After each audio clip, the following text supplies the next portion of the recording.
The Quran. It is one of the most influential books ever written, a sacred text that over 1 billion people live by. It's a rule book about how to live one's life. And yet it holds many mysteries. It has the ability to provoke many meanings. You have clearly text in which God talks about peace and mercy, etc. But you also have texts that deal with violence and warfare. From the Quran's mystical origins in the Arabian desert. He heard this voice, and the voice said, recite.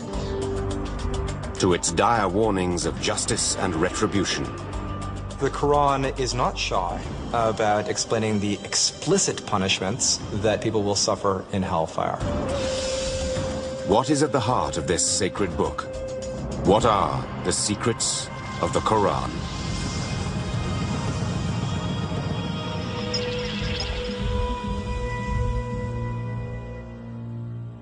أعوذ بالله من الشيطان الرجيم بسم الله الرحمن الرحيم. Listen to some of the most powerful words ever written. الحمد لله رب العالمين. They are the words which drive one of the world's most venerable and also fastest growing religions. مالك يوم الدين. Echoed over 1400 years by billions of voices. They are the words of Islam's holy book, the Quran.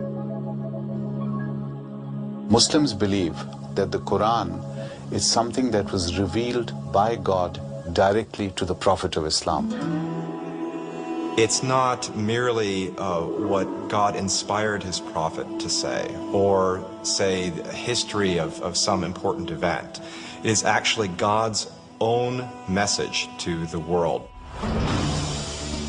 Quran translates from Arabic as the recitation. The words are intended to be spoken aloud. In doing so, Muslims believe they communicate directly with God. The Quran, in preserving God's speech, becomes essentially a part of God. And as such, the text itself, the physical words, the pages, and the book itself has this intrinsic sanctity, this intrinsic holiness to it. Leafing through the text, one can instantly see similarities between the Quran and Jewish and Christian scripture. Each speaks of one eternal and omnipotent deity, and they each tell some of the same stories. But the Quran is also a book immersed in mystery. Its verses, considered to be some of the most beautiful Arabic ever written, are a labyrinth of language, more poetry than prose. And its layout defies easy understanding. Unlike the Bible, the Quran doesn't follow a chronological narrative. Its 114 chapters, or surahs, are organized mostly according to length, with the longest at the beginning and the shortest at the end. There's this almost what we would describe in modern times as a kind of stream of consciousness style to it. There's a kind of mysteriousness that the curious reader in reading the text just is left wondering. It doesn't tell, for example, the history of Muhammad. It doesn't even tell the history of the world. There is reference to the beginning of the world, to God's creation, but you won't find it in the beginning of the Quran. You'll find it somewhere in the middle. Muslims don't regard the Quran as a story or a history.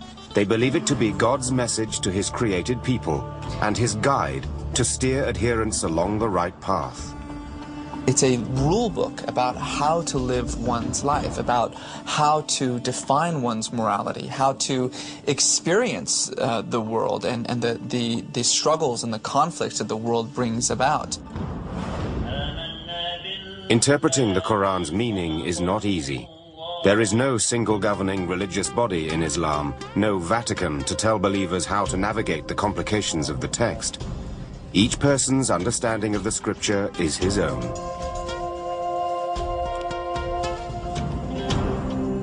As a Muslim, you have to believe what the Quran says. Now, of course, the interpretation of what the Quran says could be different depending on who you listen to. So what does the Quran really say? And what does it really mean? The infallible words of Allah that Muslims obey today were revealed at a specific point in history to a real person in an identified place. The traditional Muslim account of the Quran begins 1400 years ago on a barren stretch of the Arabian Peninsula. This remote land was the home of Bedouin desert nomads and also the base of some tribal settlements. It was an era that Muslims now refer to as Jahiliyyah, the age of ignorance. We might refer to Arabia as a backwater of civilization, compared to the great empires of Byzantium on the one side and the Sassanid Persian Empire on the other side. In the middle of the desert, surrounded by mountains on all sides, was the town of Mecca, the social, economic, and religious center of Arabia. Mecca was the gathering place for many coexisting strands of religious thought.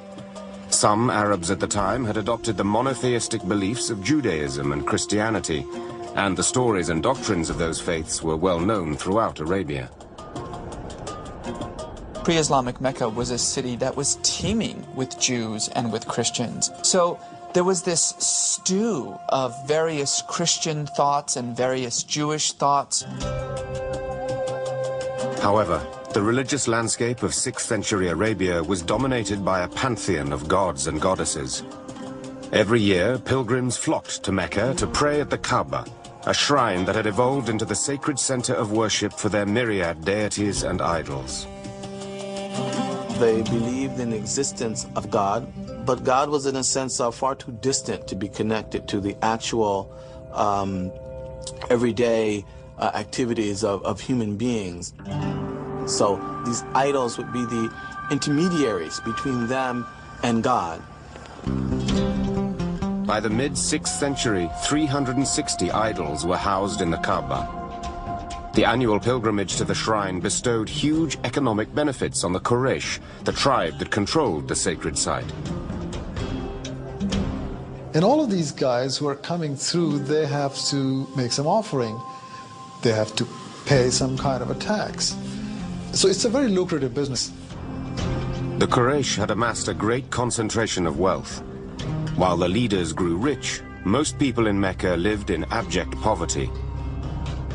There was a major problem with regard to issues of economic maldistribution of wealth or economic injustice, issues with regard to the rights of orphans, of women, of the poor. Slavery was common in Mecca at that time, as it was in many parts of the world. Baby girls, considered of little value in a nomadic community, were sometimes buried at birth. This city was the world into which a child called Muhammad ibn Abdullah was born in the year 570 AD. He was of modest background, but would grow up to become the prophet